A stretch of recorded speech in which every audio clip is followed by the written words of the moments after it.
Hello everyone, in this video we're going to get right to it and we're going to go ahead and create a 7-segment display for the Arduino, and we're going to hook that up to where it counts down from or counts up from, let's say, 0 to 9. We're going to create a sketch inside of the Arduino IDE, and then we're going to convert that sketch to a library. So we're actually going to learn how to create our own library and actually make that library acceptable or accessible to the rest of our team or to anyone who actually wants to use this library without having to write all the code that we initially had to write. So we're going to do it. We're going to break that up in two, though. We're going to write the code first so you can see how the code is written, maybe 2 different ways, and then we're going to go ahead and convert that code to a library. So make sure that you have at least a 7-segment display. I'm using the Arduino Uno and possibly a breadboard and a power supply. And you can also just use the USB power supply on the Arduino, and we'll get to that when the time comes. So let's get started. Go ahead and open up the Arduino IDE. Right now I'm using 1.8.9. Now there's a few things I'm assuming in this video is that you already know how to attach your Arduino. You already know how to go to Tools and Board and choose the Arduino. And right now I'm using the Arduino Uno. Choose the port. So I'm assuming you already know how to do that, and you have some familiarity with some coding. You don't have to know all about the coding because basically I'm going to show you how to do the coding and just a general understanding of what we're doing here and the purpose of what we're doing. So I don't want to go back from the very beginning of how all this stuff works. So what is a 7-segment display? 7-segment display looks like this, and basically there's 7 segments to it. Now you'd count 1, 2, 3, 4, 5, 6, 7, but that's the main display, and they really don't count this dot right here. When you turn it around, you'll have 1, 2, 3, 4, 5 nodes here, and you'll have 5 at the bottom. And each one of those nodes actually correspond to a letter. So let's say you say A, which A is the top part, the top LED. B, and it goes all the way around as this one shows here. The center can be used for either your power or your negative wire. Now, when you hook this up, just understand that these will correspond to certain pins on the Arduino. And to keep all this organized, what we'll end up doing is starting from A on down. So A, we're going to start this off. Let me see if I can pull this line out here. So A is going to start off, and that's going to be 2.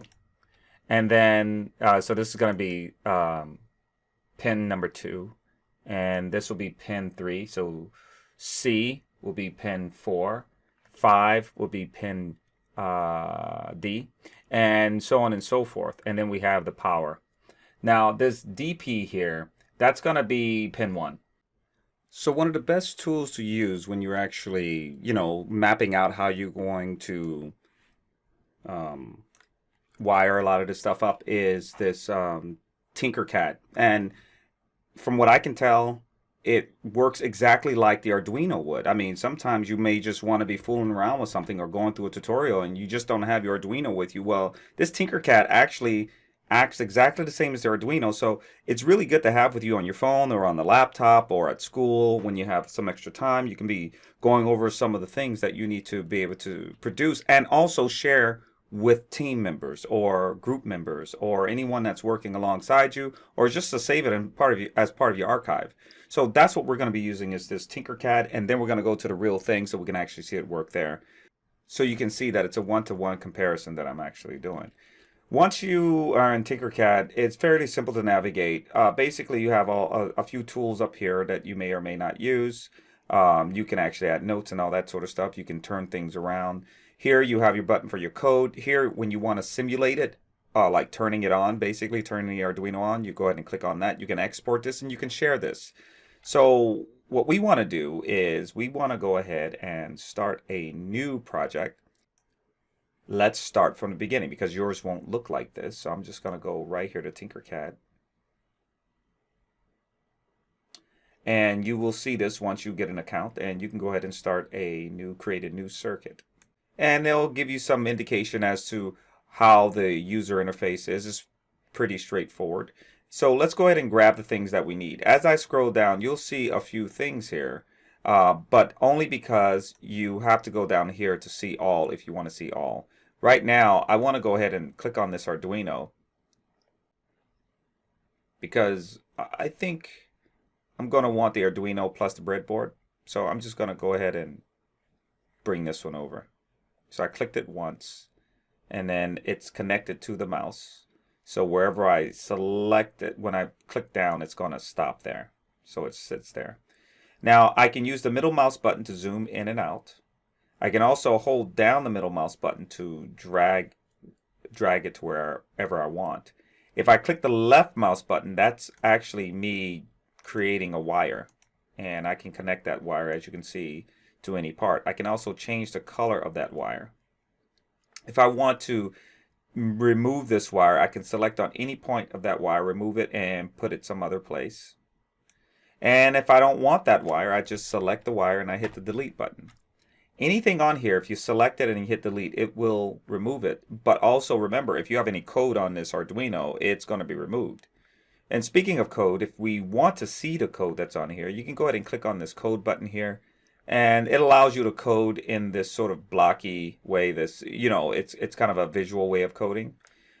We won't be using this. We'll be going here and we'll be changing this to text. And it's going to warn you about this, but basically that's the way we're going to be coding. So right now there's this boilerplate code here for blinking light, but we're not really going to use this. So I just wanted you to see where the code would be. In order to close this, I'm going to click on code again, and then I can get back to this view. So let's go ahead and get started on the one that we're going to be working on. Is the 7 segment display. So I'm going to go here under basic, and I'm going to type LED. And then I'm going to scroll down, and I'm going to choose the 7 segment display. I click it once here, and then I can go ahead and drag it anywhere I want here. And I'm just click it right there. I'm going to click on this Arduino here. I want to drag that down more so I can have this in the middle. Because I'm not going to necessarily connect this to the breadboard. I'm just going to use the breadboard for the power. So from here, and I really don't need the breadboard. So actually, I'm going to get rid of the breadboard so we can see, even though in the real one, you know what, let's leave the breadboard, because when I actually do it in reality, I'm going to be doing it based on the breadboard. So right now I'm going to select this right here, bring it over there, and now I want to hook this directly up to this. This is why I brought it over here, so that way I don't have to have wires going everywhere. So the way we're going to hook this up is we're going to start from A, B, C, D, E, F, and G, and then we're going to do the DP button, and we're going to go in an order, so that way there's no confusion here. Let me just move this out of the way. So for right now, this is just the power cable going to the power of the breadboard, and the ground going to the ground of the breadboard.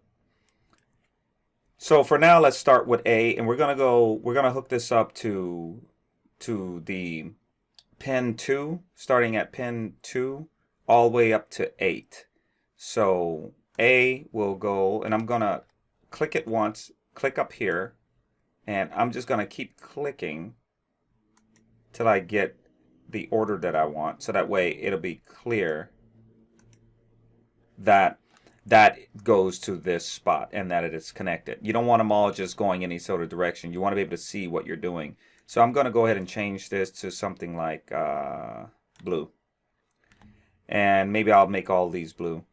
But for now, let's go ahead and go through the rest of them. So that's A will be on 2. And then B will be on 3.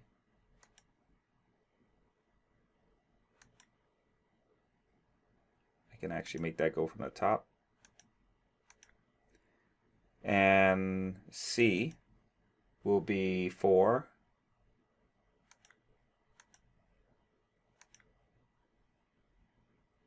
D here will be 5. And you can change, you know, the colors as you like. It goes right back to green now. E, that's going to be 6.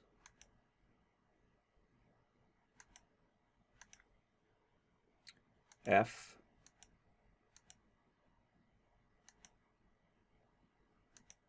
is 7. And G, I'm actually going to go down one more down here. That's going to be 8. And I can change that button to something else. I mean, that wire, I changed that wire to brown.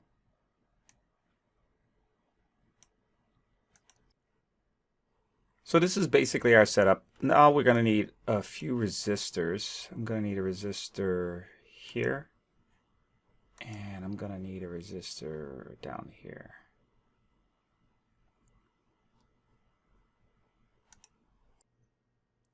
Okay, so now I'm going to hook this one up to here. And hook this one up to the ground. And I'm going to hook this one up directly from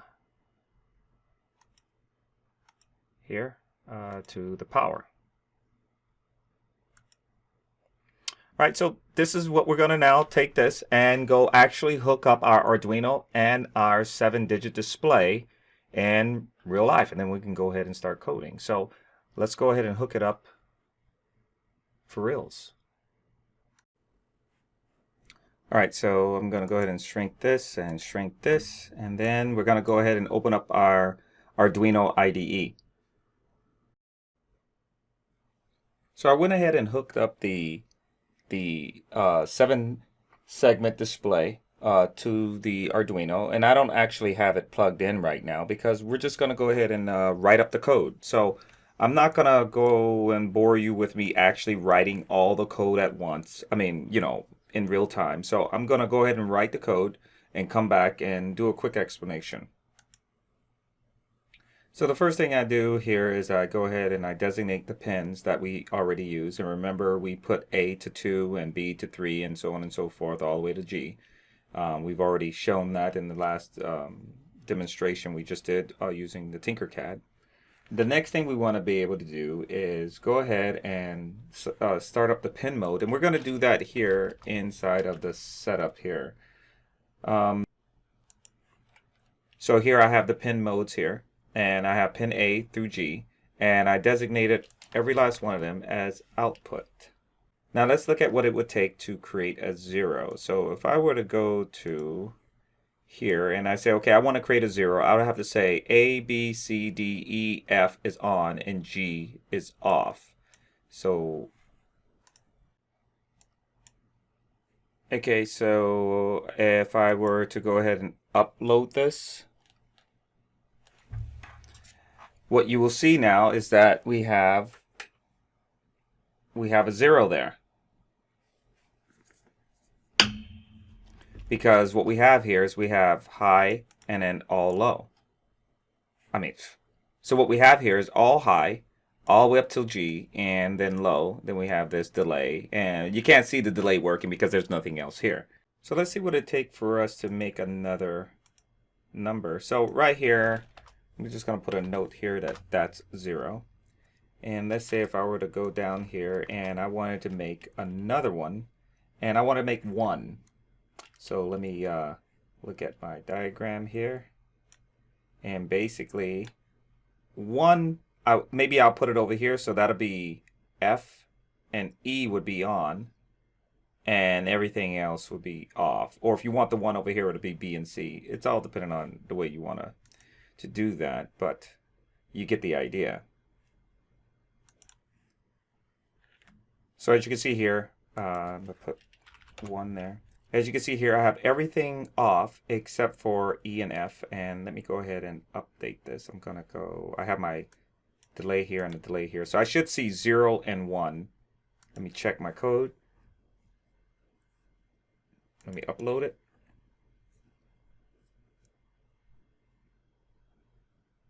Here we have it. So you see it's going between 0 and 1.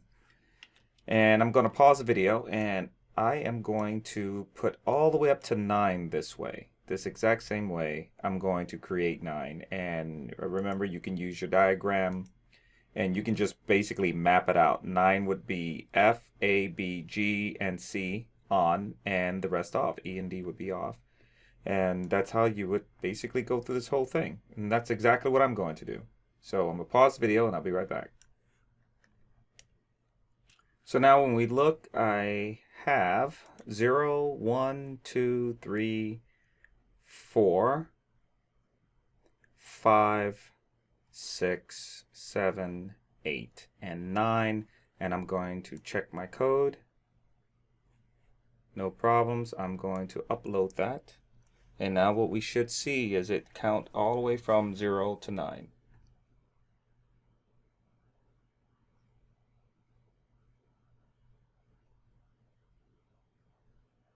And there we have it.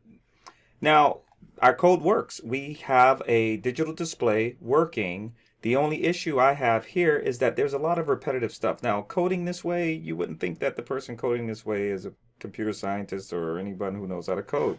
I mean, you know, to that extent. But there is a much more efficient way we can do this in order for us to actually add on to this. Because if you look at this, right, if we wanted to add some more logic to this, our program is going to get long. It's going to get huge, and it's going to be hard to manage this. So let's go ahead and code this a different way to where we're going to use a different function to be able to produce the same effect, but more efficiently. So the first thing I want to do is, because these pins, they're all basically going to be the same pins no matter what. And instead of me typing hi and stuff all the time, I want to control these from a centralized point. I think what I'm going to do here is I'm going to go ahead and change this right here. I'm going to say int h because I'm lazy. I want that to be high. And I'm going to create an integer, and I want this to be low. All right, so I want to replace all these with highs and lows. So the highs is going to be H, like this. Right? And so I can hit Control R to check that. And I can hit Control F. As you can see, I didn't get an error. I'm going to find all my highs. And I'm going to change that to H and replace all of those. I'm going to change my lows to L and replace all of those. So now when you look here, I have my highs. I just got to go back and replace this one here because it replaced that one as well. My low here. And as you can see here, I'm shortening up my code. I'm not making this less readable because everyone, I mean, this is pretty straightforward that H will be high and L will be low.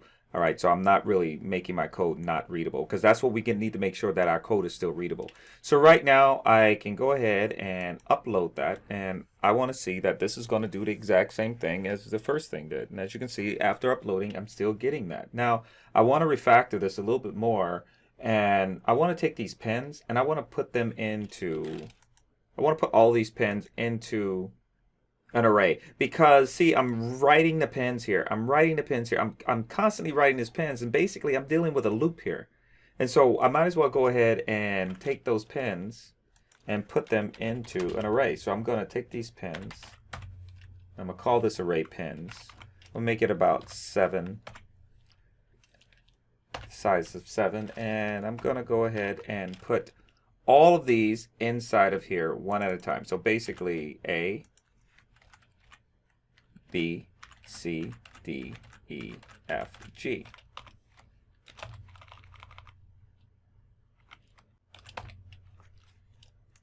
All right, so now I have all of these inside of this array, and I'm going to use this array to be able to filter through everything.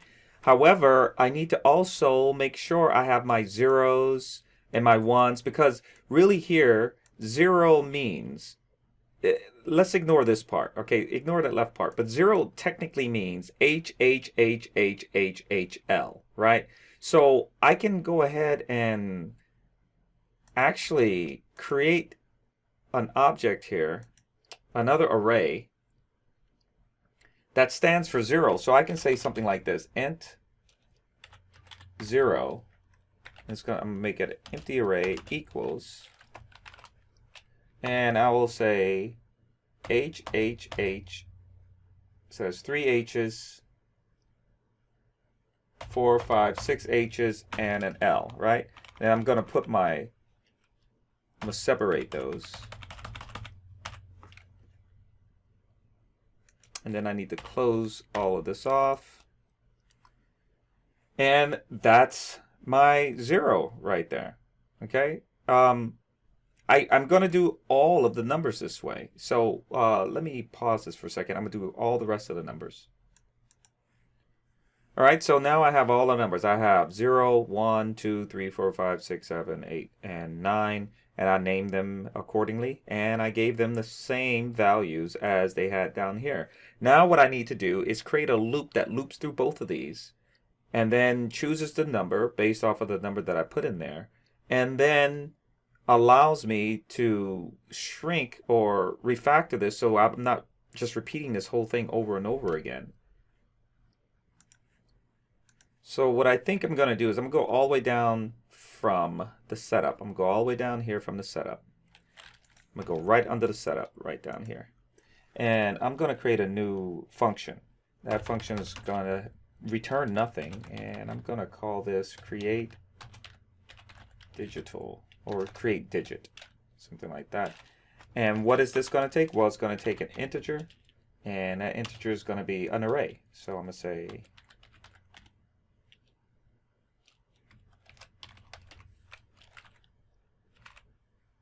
yeah, that's what it's going to take.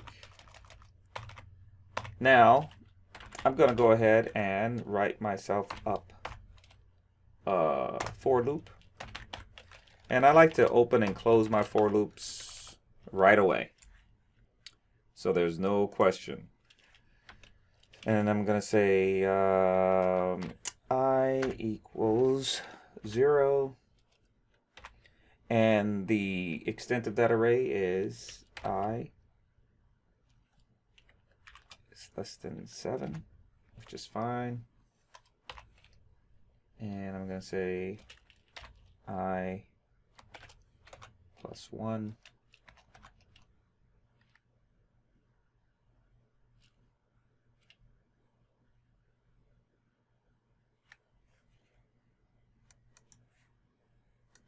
And inside of here, I'm going to say digital write.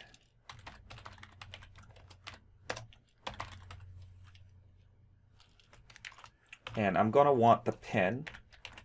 And that's going to be I, because that's going to be my initial array. And remember, the pens we put already in here. So that's what we're using.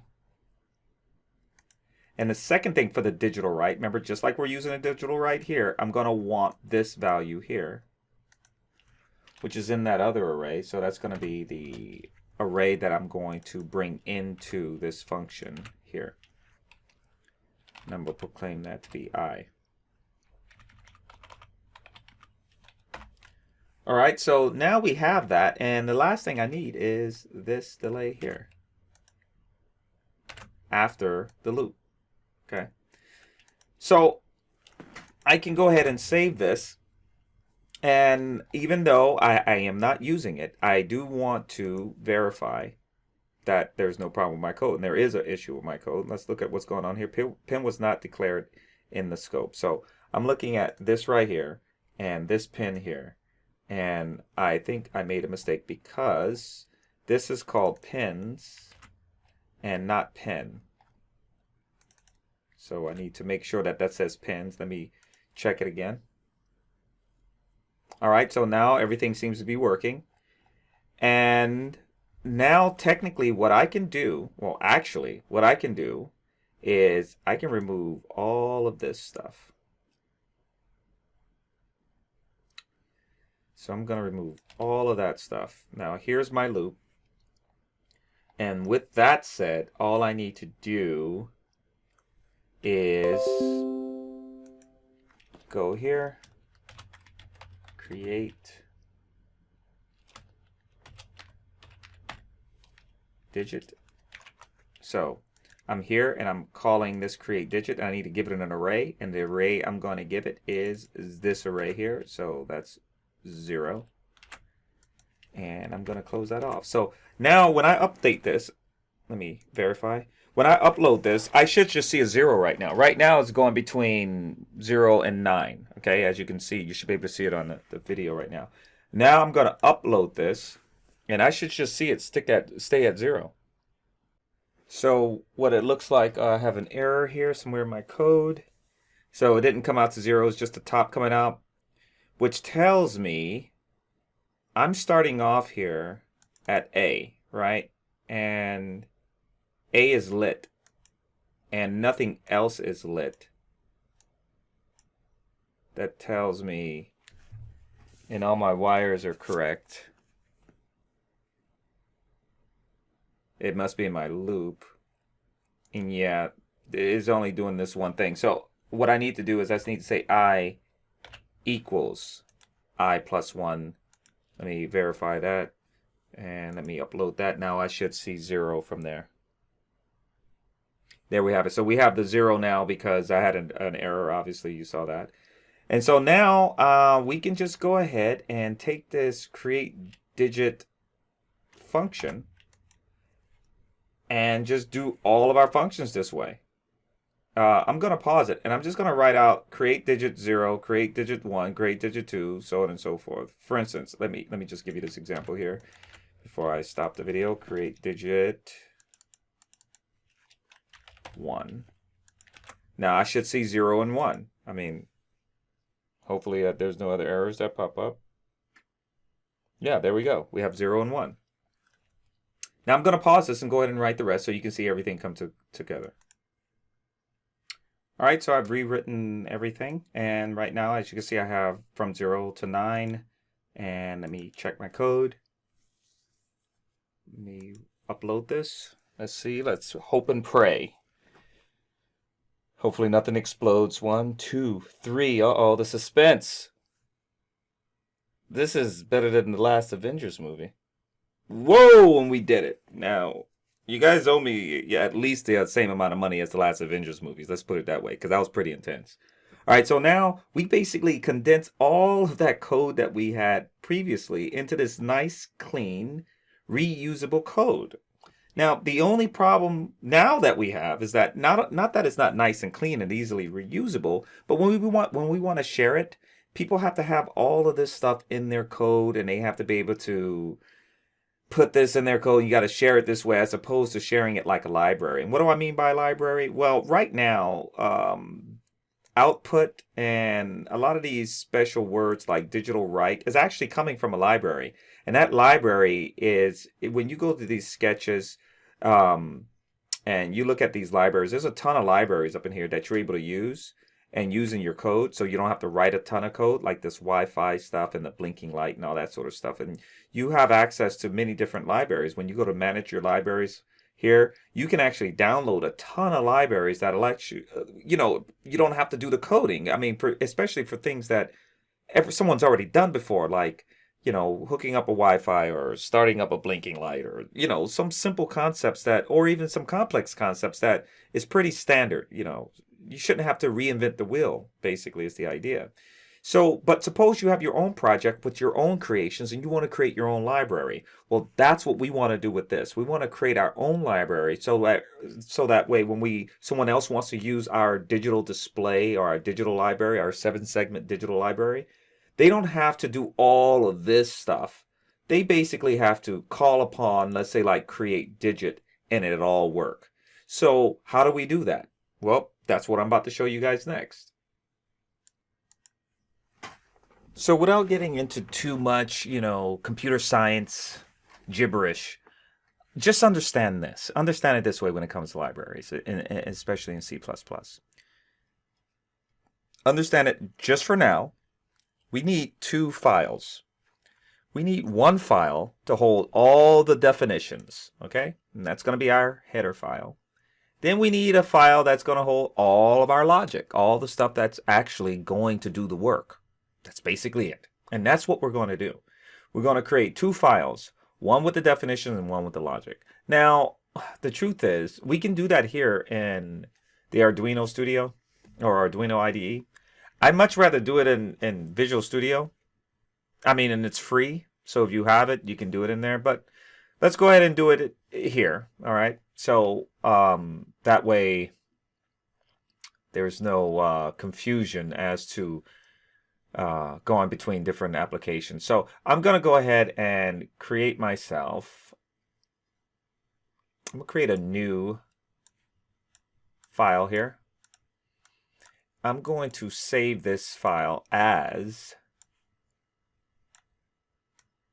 let's save it as digit display. All right, so you can, whatever name you want for yours, you can save it as that. But for right now, and I'm going to save it on the desktop, but I'm actually going to put it inside of a folder first. So I'm going to put it in a digit display folder. Inside that folder, I'm going to name this sketch 7-digit display.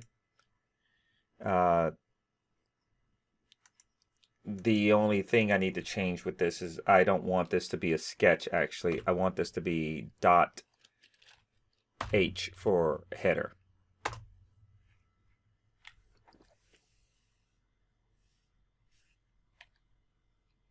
All right, so in this .h, I'm literally going to basically dissect this thing over here. So in this .h, I first need to do a few things. I need to go ahead and put who made this, you know, and some notes at the top of this. So right here, first let me remove all of this, and let me save that, and I'm going to go ahead and put these notes here. So right now I have the 7-digit display made by Malik Stalbert, and put the date and all that other stuff, you know, there. And this is just giving people some indication as to, okay, here's the board.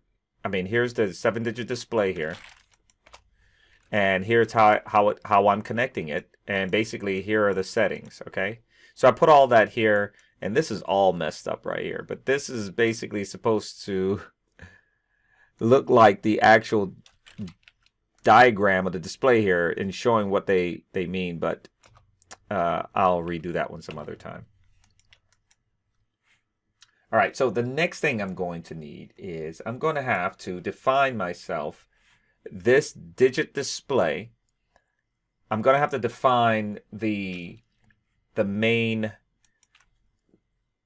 action of this display, let's say. So, or this file. And the main action is going to determine if this file already exists. I don't want the compiler recreating it again or trying to write over the file, because that's going to cause a lot of issues. So the way we do that is we put these declarations here, like here. So I'll make the pound sign, and I'm going to say if not define. So if in def, and I'm going to give it this exact same name here, digit display. So I'm going to say digit display.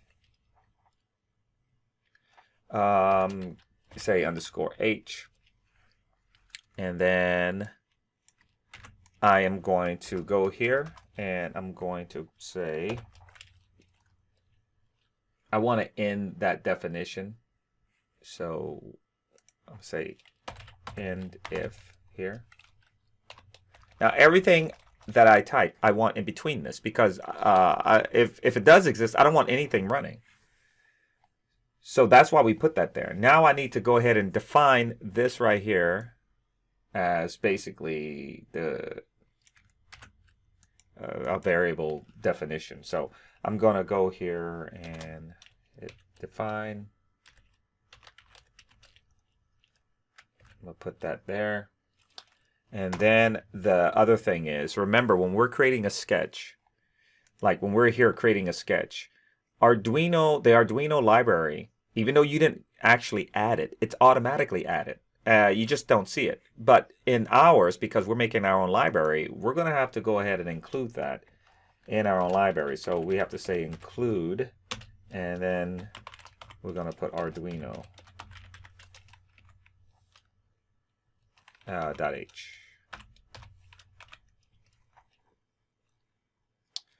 So now that we have that, we can now go ahead and create our class. So I'm going to call this class the exact same name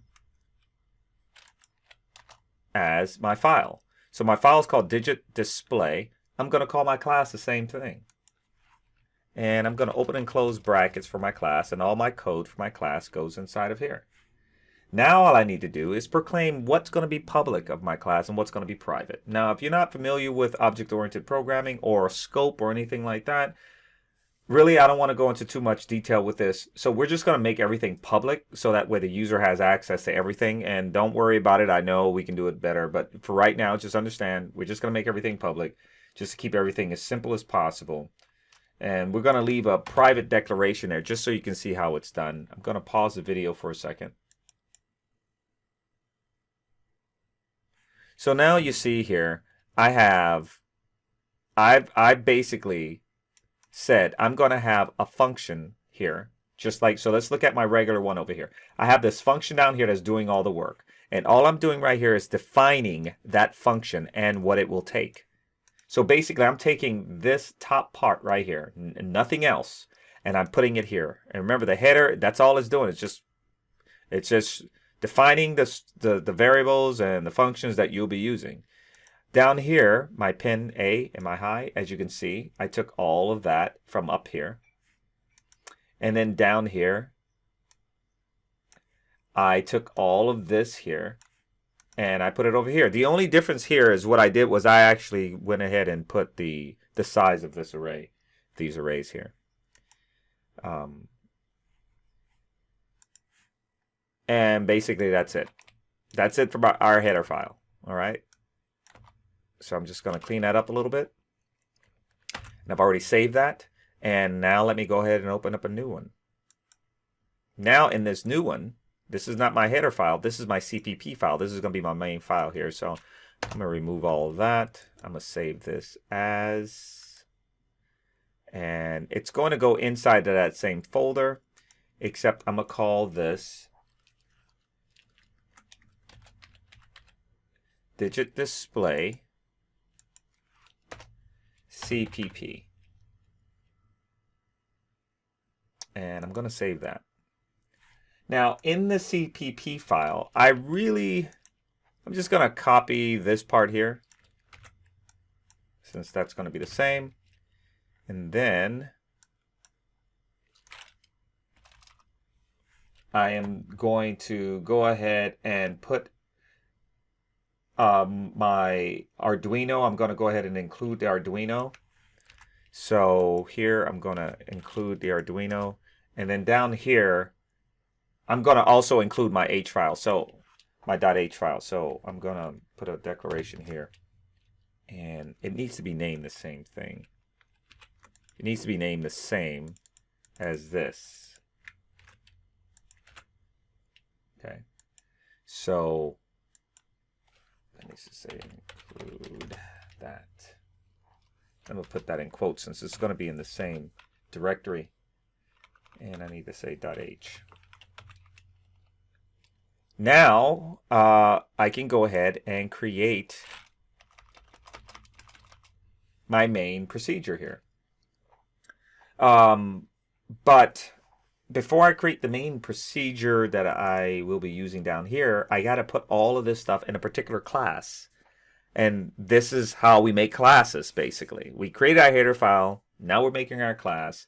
And our class should be called the same thing as the name of the file. This is by convention. You could literally in C++ name it anything you want, but it should be named the same as the file. So basically what I'm going to be doing is I'm going to be calling this class is digit display.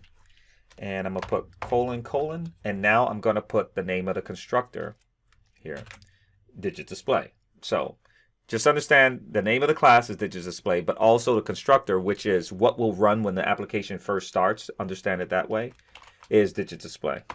And this, anything you put in here will run immediately when the file or the class is instantiated. And basically what I want to run in that place would be this information right here. So I want to take that and put it right inside of this area here.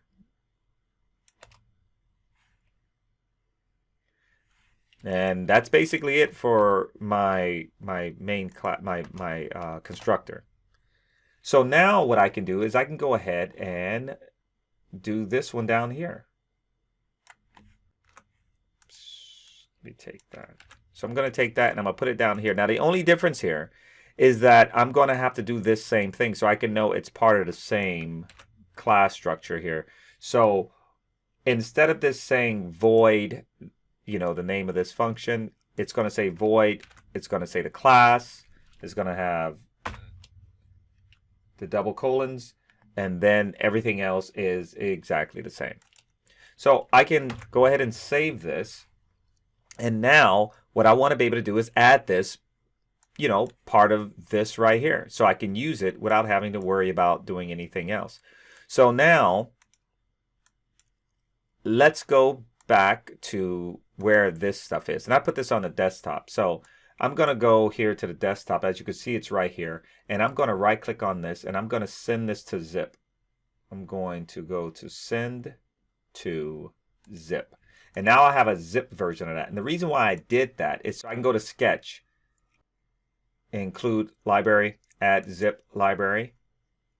And then I'm going to go to my desktop and I'm going to find that digit display. So now what I want to do is I want to go to Sketch and I'm going to go to library. And if you look down here inside of the library, you'll see, look at this, we have digit display. And I can include that library. So I'm going to go include that library and look, it included it right there. And what does this do for us? Well, technically, I'm going to take all this out. I'm going to go ahead and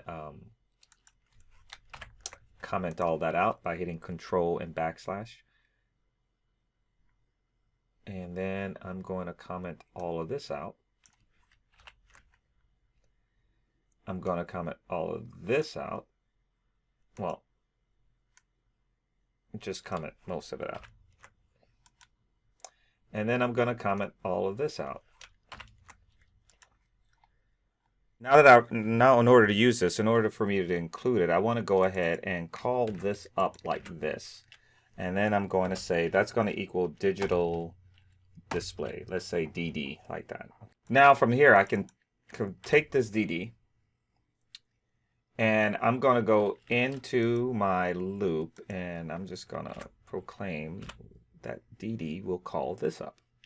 And also there's 0 in there. Remember we made all those arrays public, so I can just say dd.0. Now let me run this. Let's see. Let me check this and see if I get any errors. So I'm getting some errors here, and let's see what this is. Display H. No such file or directory. So digit display.h. So it's looking for that here. So the problem with this is the fact that I already knew this was going to happen when I saved it inside of, it saved it as a sketch basically. It doesn't see it as a digital display H file. So what we need to do now is go into the library. So I'm going to go to the sketch wherever my library is inside of Arduino. And I can find that out by going to File, Preferences, and this is where it is right here. So I'm just going to browse that. This is where my Arduino library is, all my sketches. So let's go there. And as you can see, I have my libraries here. Here's the library we just wrote. I'm going to go inside of this. Inside of this CPP folder. And as you can see, the CPP is here. So I'm going to rename this. It says INO. I'm going to rename that CPP. Hit yes. I'm going to close this down. Go ahead and save that. So the problem that I'm having here is that the name is the same. All right. So let me rename this folder. And then drag this in there. Let me rename this folder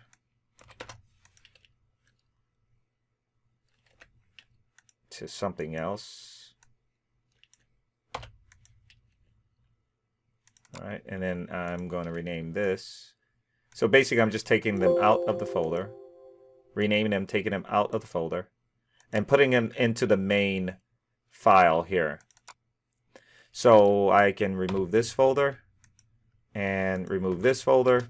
And now all I'm left with is the CPP and the .h file inside of the library, which I would probably have to do here. So let me go ahead and remove this if I wanted to share this with anybody. So I might as well do that while I'm here. So I want to take these out. First, let me rename these. I'm going to rename them to anything just so that way I won't have the issue of it not being able to move it.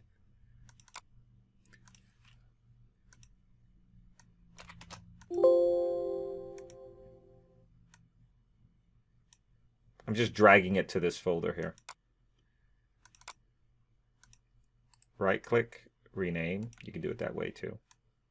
Or slow double click. Yeah, so now that I have this, I'm going to put it into the main folder. Go back to the main folder, remove these empty folders here. And now, whenever I want to share it with somebody, I can easily go ahead and export this or zip it. I'm going to right click, send this to zip. Now I have a legitimate version of that. And so now in this library, I should be ready. So I'm going to go ahead and open up Arduino Studio, Arduino Ide. And now I'm going to just check it again just to see what happens, since it still should be in there. And let's see what's happening here. So the issue is with this setup here.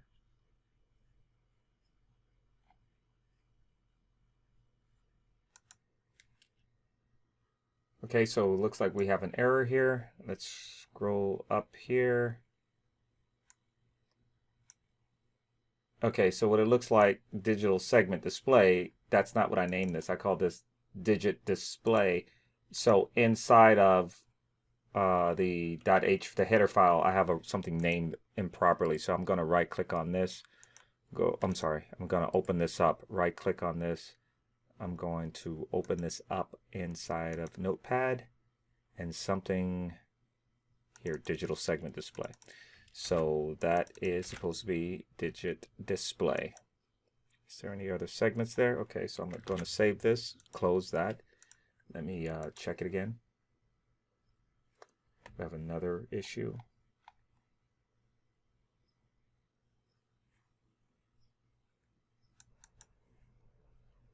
All right, so it looks like we have another error. Let's go look down here.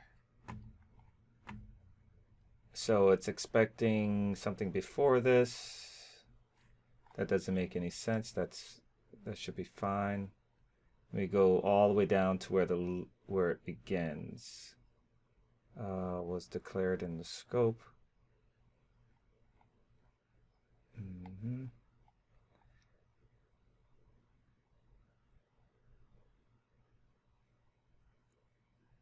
Okay, so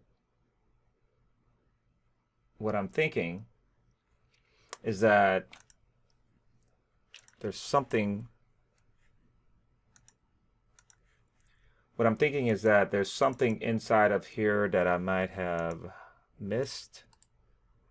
Let me go inside. I'm going to reopen this. So I'm inside the library. I'm back inside the library. I'm going to reopen my CPP file. Oops. And I'm just going to open it up inside of Notepad because I don't feel like having everything else open up that way.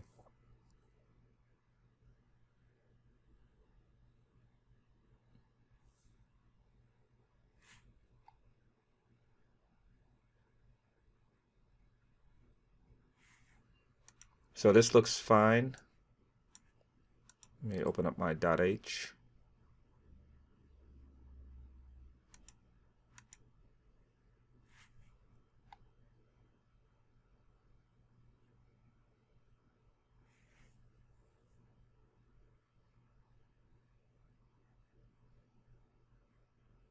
A lot of times what I'm looking for is like semicolons. Yeah, exactly. Right here. We're missing a semicolon right here. If you had yours there, that's fine. In this .h file, I have to close this off with a semicolon. Not and the if that's here. I believe that should be the problem. I'm going to go ahead and close that. I'm going to now check this again. Oh, no, got green. Got lucky. All right, so now, basically, look at what I'm doing here. I have gotten rid of all of this code to do the exact same thing. This is all gone, and all this is gone. So now I'm going to run it all with just this code. So I'm going to upload this, so hopefully I see a 0. And yes, we see a 0. All right.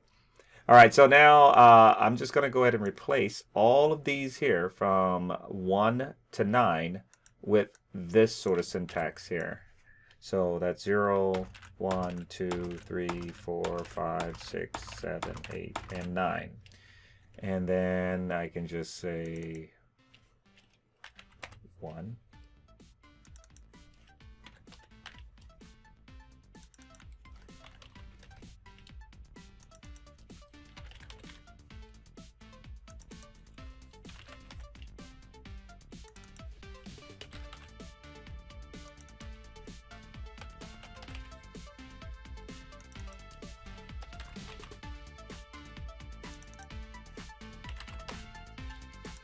All right, so everything, and let me show you the result of this. I mean, just so you can really see. I'm gonna go ahead and remove all of this. I want you to see the end result of this. How clean this is once you learn to make your own libraries. So look how clean this is without all of that code. So I can actually write libraries to do a lot of different things. So let me go ahead and run it before I start talking mess here. Let me check it.